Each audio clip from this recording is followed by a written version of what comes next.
That's the brand. So it's pretty energetic. Really, when we sort of launched the brand, we actually designed it really sort of targeting sort of the millennials. We thought the millennials would really be the customer who would actually use the brand. We like iPhones on version 10. We now on version 2 of Radisson RED, because we actually found that the actual target audience was much older than we anticipated it to be. There was guys my age that were actually wanting a completely different sort of stay to a traditional sort of hotel stay. So we've actually sort of moved the brand up a little bit, made it slightly sort of more sort of sophisticated. So this is really sort of what sort of version 2 sort of looks like. So it's still really sort of designed for sort of attitude. So we're quite happy that not everybody likes the brand. It's not a brand that's going to fit in with everybody. So you're either going to walk in, you're going to love it, or you're going to hate it, and it's okay. It's not meant to be mainstream.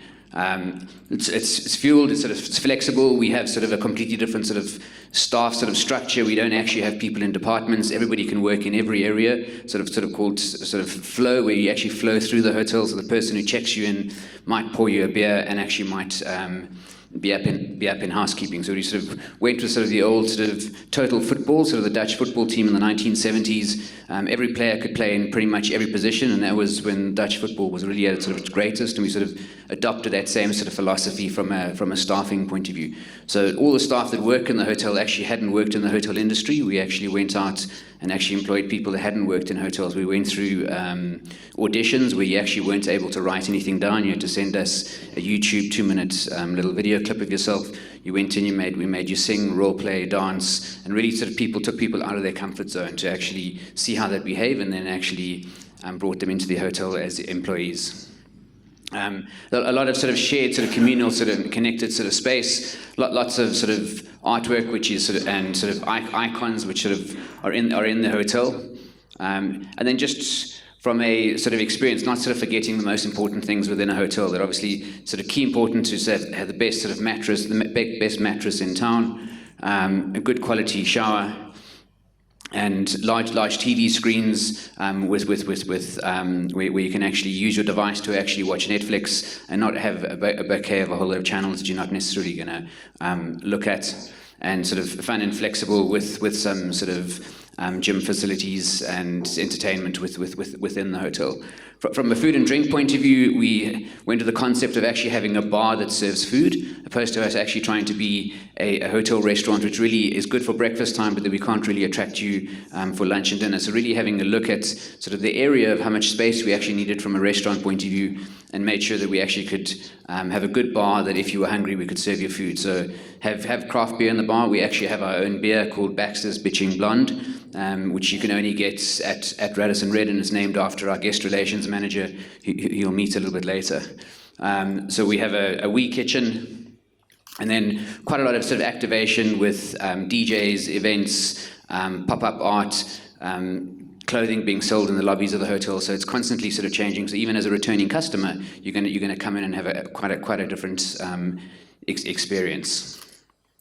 And then just some sort of key spaces where the lobbies have sort of matured a little bit. So that's typically a lobby of a hotel with a lot of sort of shared sort of space between sort of lobby socializing and having sort of informal meetings, going into your wee kitchen, where you still get a good breakfast and sort of hangout area, but really sort of focusing from a bar point of view. And that's a pic of the Radisson RED in Cape Town, and then rooftop bars, which you've seen have been very, very successful wherever we've put a Radisson RED. That really sort of puts the hotel onto the map, and is actually putting hotels back into sort of mainstream, where as a person in the local community, you would actually go to a hotel bar and a hotel for a drink, where that doesn't necessarily happen these days. So that's the Radisson RED in Cape Town, if people haven't actually seen it. And then a grab and grow.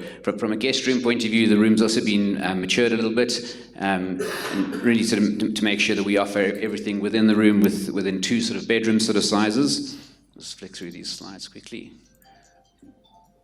And then obviously the cost and specs, and this is where it really sort of drilled down. So we have a 21 square meter room and a 25 square meter room, and we're able to sort of build a 200-room hotel with on 8,400 square meters, which is actually a really, really small sort of area. So we really sort of made sure that we focus sort of 80% of the built-up area is actually front of house sellable area that you can actually make a return on investment, and only 20% back of house. A traditional hotel works on a 60-40 sort of split, where 40% of your area is actually back of house that you're not actually generating any revenue from. So that was really the main purpose when we actually designed a Radisson RED, with a gross internal area of 42 square meters. So at the moment, within South Africa, we take on South African contents. We're able to build a Radisson RED at sort of 1.4 to 1.6 million per key. Just as a sort of a rule of thumb from a hotel point of view, if you're achieving a room rate of 1,600, if you can build the hotel at 1.6, you're making a sort of a healthy return sort of immediately in year one. If we take from a Cape Town context, we built at 1.6, we're achieving 1.8. So in year one, you're already doing a 12% return on your from a rooms point of view.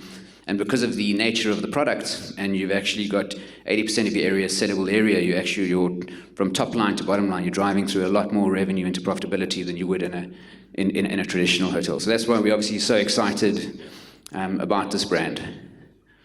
Just from a Radisson property point of view, so we have 32 properties around the world. The brand's been around for 3 years, so still relatively young in the marketplace. But from an African point of view, which obviously I'm quite excited and proud about, is the very first new build Radisson RED in the world was actually in Africa, in Cape Town.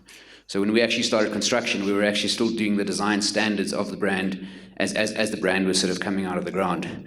So this is what the Radisson RED looks like in Cape Town. Let's call this sort of version 1, with the rooftop bar. That's pretty much, so that's your doorman, your porter who'll meet you. He's in a denim kilt on a skateboard with a t-shirt. So that just gives you a sense as to the way that the staff will actually interact with the guest.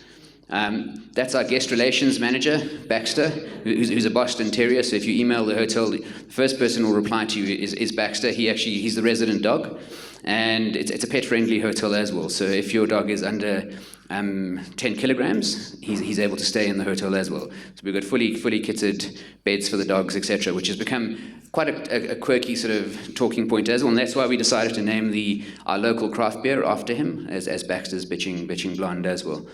And so each Radisson RED around the world has a little guest relations manager, and everybody loves dogs.